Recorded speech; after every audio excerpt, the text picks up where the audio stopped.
Morning, everybody. Welcome to our weekly brief. We moved it up one day because we've got a different announcement that we're going to make. I'm John Becker. I'm Madison County Board Chairman. And we are set here in Madison County to begin our opening. I understand the governor is going to Onondaga County at 11 o'clock.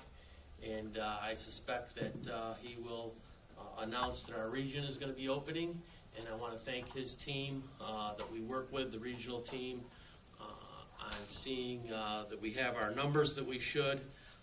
Kudos goes out to our other partners in Cayuga, Oswego, Cortland, Onondaga counties, especially to Ryan McMahon. He's our point guy for this, being from Onondaga County, and he has done an exceptional job with his folks in Onondaga County to get our numbers up to where they should be. Our daily goal here in central New York has been 775, and our 7-day average is 845 according to our calculations. And that puts us in the mix to be open. And we again just want to thank the governor's office for working with us, and Ryan and everybody else. We have been working together on this. We put together a team 3 weeks ago in Madison County for our businesses, and we have up on our website guidelines for each sector of business to be open, and have their metrics and plans which they have to have. Phase 1, which we are on, will mean the opening of construction, manufacturing, retail trade, which can open for delivery and curbside pickup, wholesale trade, agriculture, forestry, fishing, and hunting. We're excited to be moving forward and get our local economy back up and running.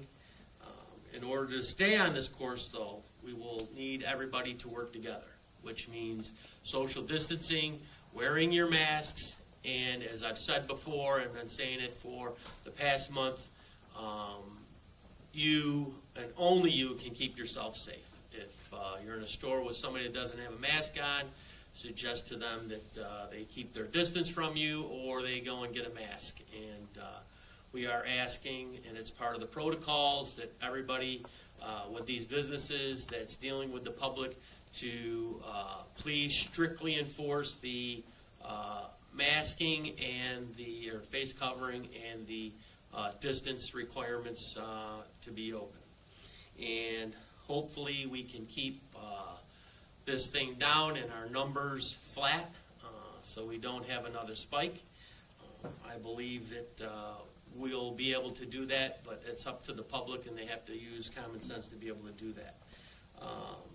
With this opening, you'll be able to utilize our local shops, Casanova, Hamilton, different areas instead of the big box stores. So if you're not liking the big crowds on the nice weekends, you can go to your local florist or landscaping store. They'll be open with this and be able to buy what you need to, and not have to worry about the big crowds in the big box stores. And with that, I am going to turn it over to Eric Feist, our Public Health Director, so he can give us our numbers for the day and what has transpired this week.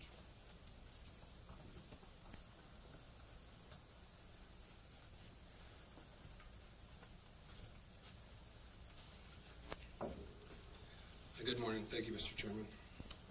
I'll just jump right into the numbers first.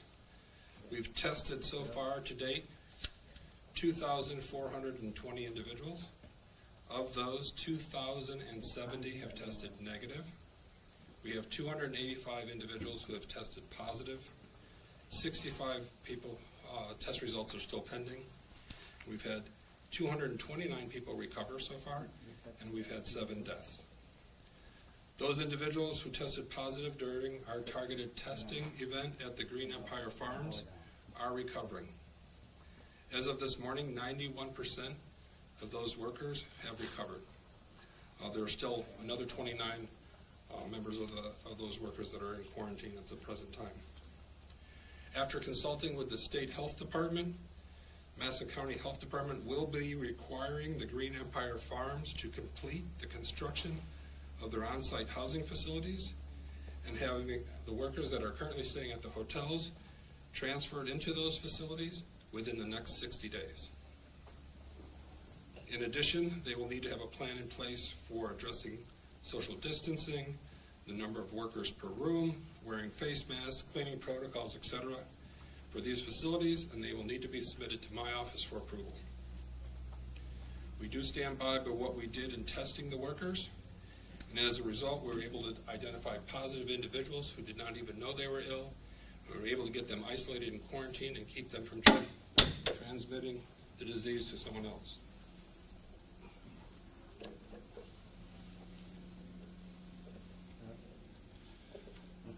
It's not going to stay there. All right. So since our spike in the numbers, due to our targeted testing, we are now only seeing 1 to 2 cases per day, and that's really good. We're also looking to continue ramping up our testing.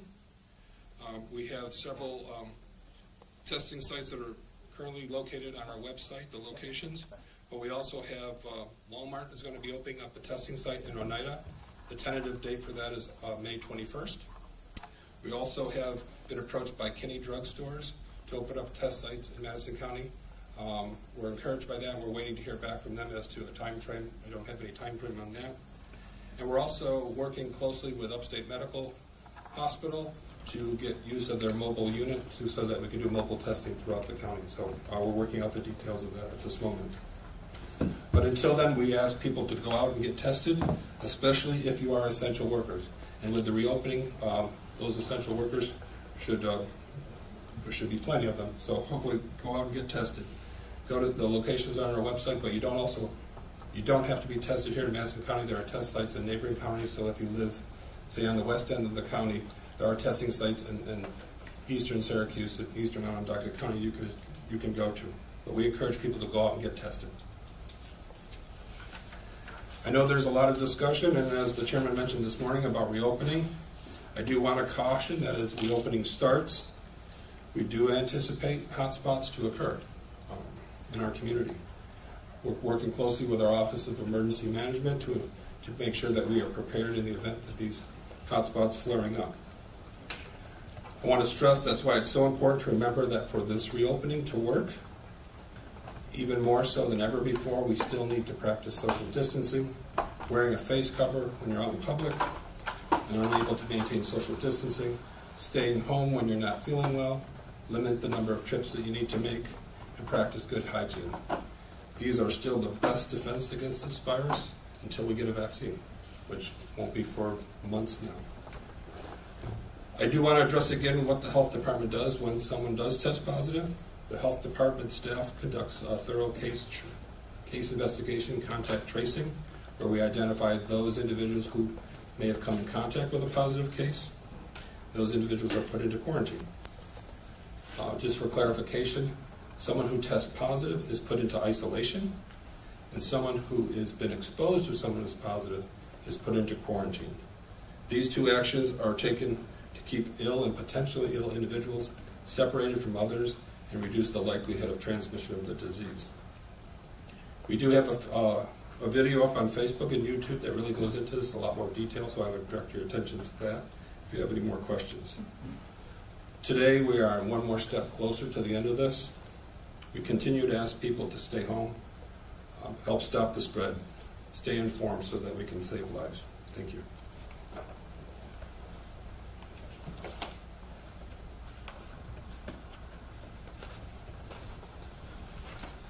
Okay, thank you, Eric. As Eric mentioned, we need people to go out and get tested.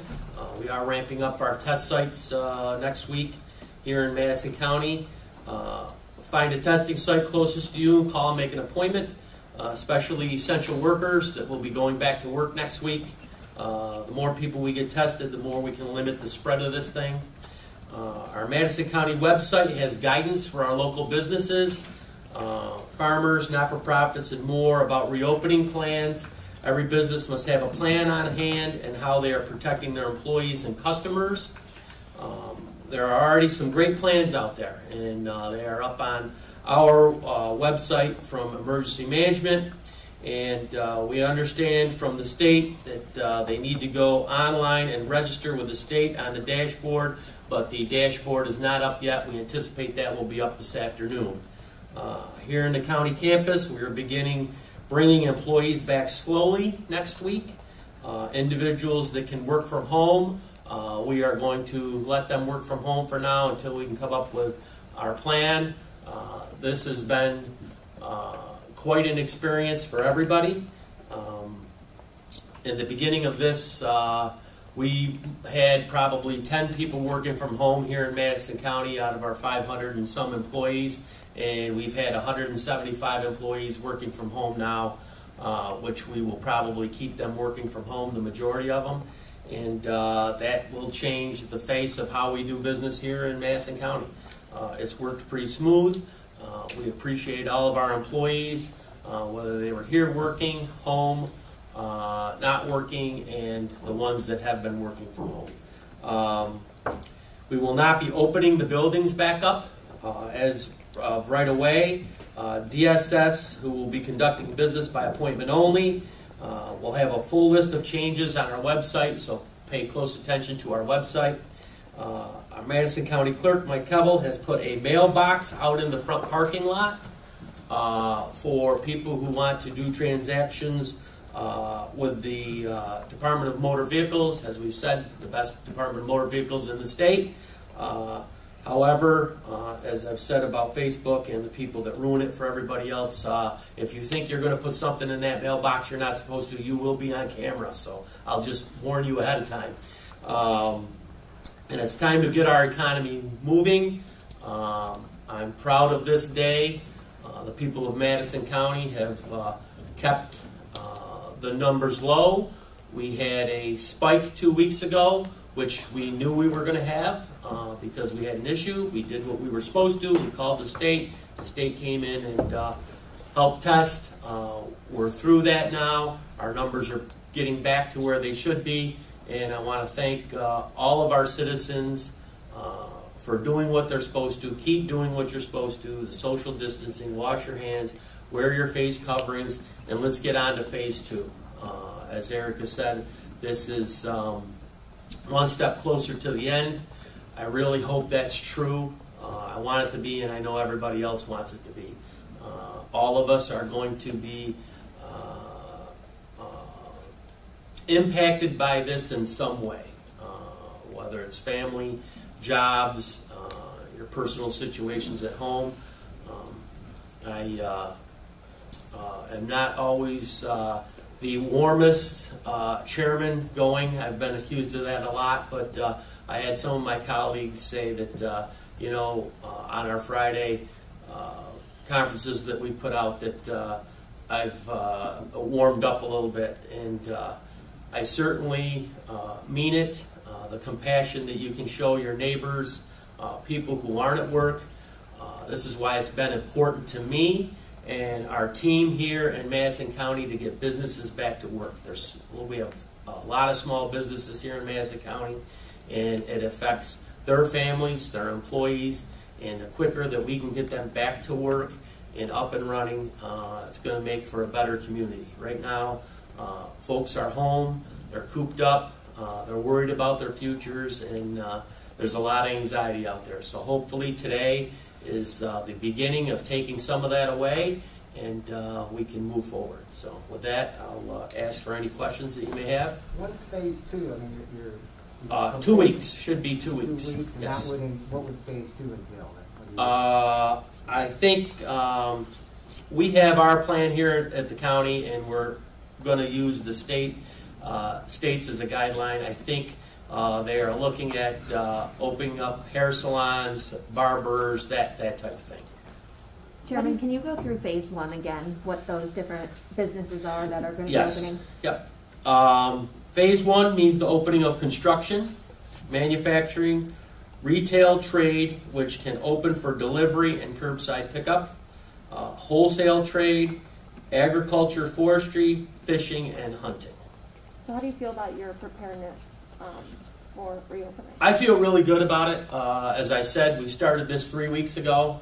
John Berrettini, who's one of our employees down to our emergency management, part of our emergency management team, they've done a great job down there, along with public health and everybody else who's worked on this. And he's taken the bull by the horns and put this together with our business community and done a great job on it. And we're shuffling it. We officially shuffled it off onto our IDA yesterday, which Kip Hicks will be in charge of it now. And I'm fully confident that we'll be able to handle this well. And there'll be hiccups, like with anything, but we'll get through them. And we'll get our business community back up and running. And as the question was, how confident do I feel? I feel really confident in our team. You know, I appreciate all of our employees in our team. So. How many employees are working COVID-19 matters? We probably have, well, everybody that's been working has been working COVID-19 matters. I'll just have an example here. We'll go off a little bit. Our mental health department has 30 employees, 25 employees, something like that. They've all worked from home. They've been able to do the Skype and the Zoom calls and that kind of thing, and I think that's helped out really well.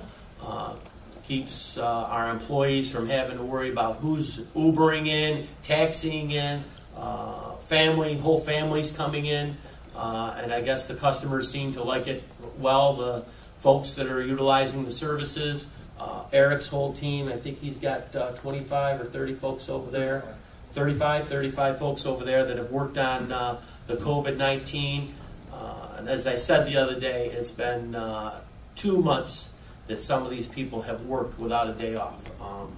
They're supposed to take days off, and they know who they are, but they're dedicated to Madison County, the people of the county, and on their day off, they still wind up fielding calls, emails, text messages, and hopefully we're still going to keep track of the numbers, but our main points of contacts, our department heads are going to start taking some time off and letting our employees do the numbers and try to get the anxiety with our own employees back to normal, and we can try to get back to our normal jobs.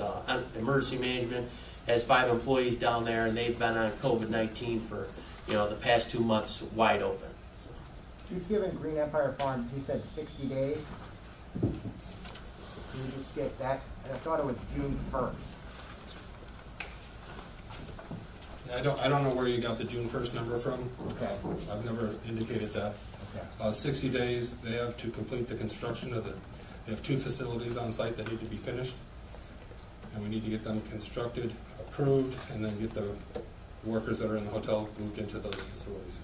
Staying on Green Empire Farms, last week you mentioned that you had a walkthrough with a new transportation system for the workers, bringing them from the hotel to the farm. Has that been updated? Has there been any increases in protocol around their bus systems taking the workers to the farm? From our observations, yeah, they're having people sit separately, not different rows. They were social distancing, wearing masks. From our observations that day, they looked to be following the proper protocol. What can you tell us about the living conditions of the migrant workers in the hotels? Were they getting food? Were they paying for the hotels? How many people were in a room? The hotel, the group MAC, was paying for the rooms.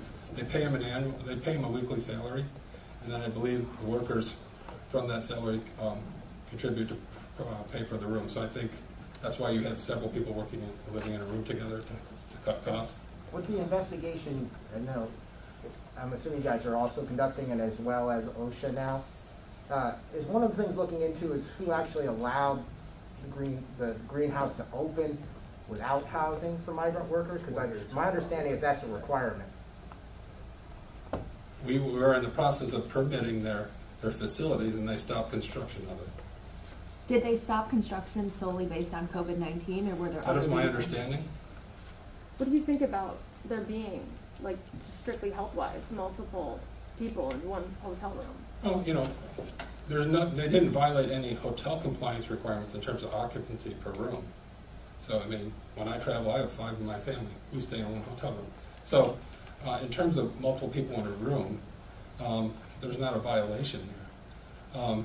The conditions were ripe for a disease to spread, and it was unfortunate, but there was no violation of, from a hotel perspective, being out of compliance. Oh, so there's not a requirement that a greenhouse have an on-site lodging for their migrant workers? Because that was my understanding, like with the onion farms here, that's what they do.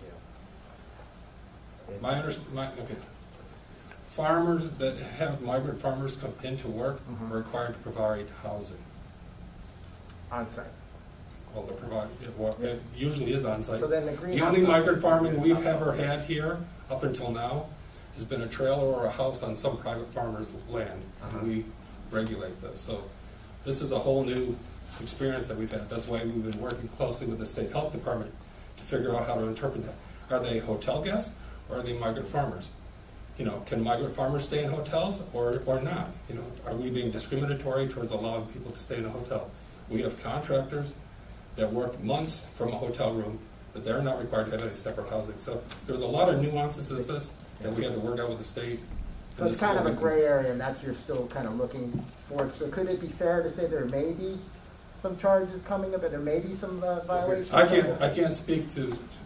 This is what we're putting into place in terms that they have to meet these criteria. If they don't meet those criteria, there are penalties and fines associated with it. There are other agencies involved that I have nothing to do with at the state level. You would have to speak to them about those. Eric, Are there not- can you provide any information about the on-site construction that's happening now? What is that going to look like? Can they house all of those migrants who are here in Madison County? I have one staff member who's working closely. Sorry, I can't breathe with this. I have one staff member that's working closely with them on the construction. We've reviewed their plans and sent them all the comments that they need to make for our purposes they need to meet. Initially, my understanding was they were proposed. There's 2 facilities. Supposedly have 74 per facility, but it looks like it's going to be closer to 60. So whether or not that can house all the ones that are in the hotels or not might be a different question. They're going to have to be responsible for finding housing for those individuals. So is Madison County going to keep up with, let's say they can't house all these individuals? Then they have to leave. So are there guidelines? We're going to take final questions on this. We're done with questions on it. Okay, on that note, we'll be opening tomorrow, and I just want to say I'm extremely proud of all of our employees, again, and the citizens of Madison County. Let's make sure we move forward the way that we should. Keep yourselves safe. I can't emphasize that enough. Only you can keep yourself safe. If you don't feel safe, don't go into the situation. That's just common sense. With that, I want to thank everybody.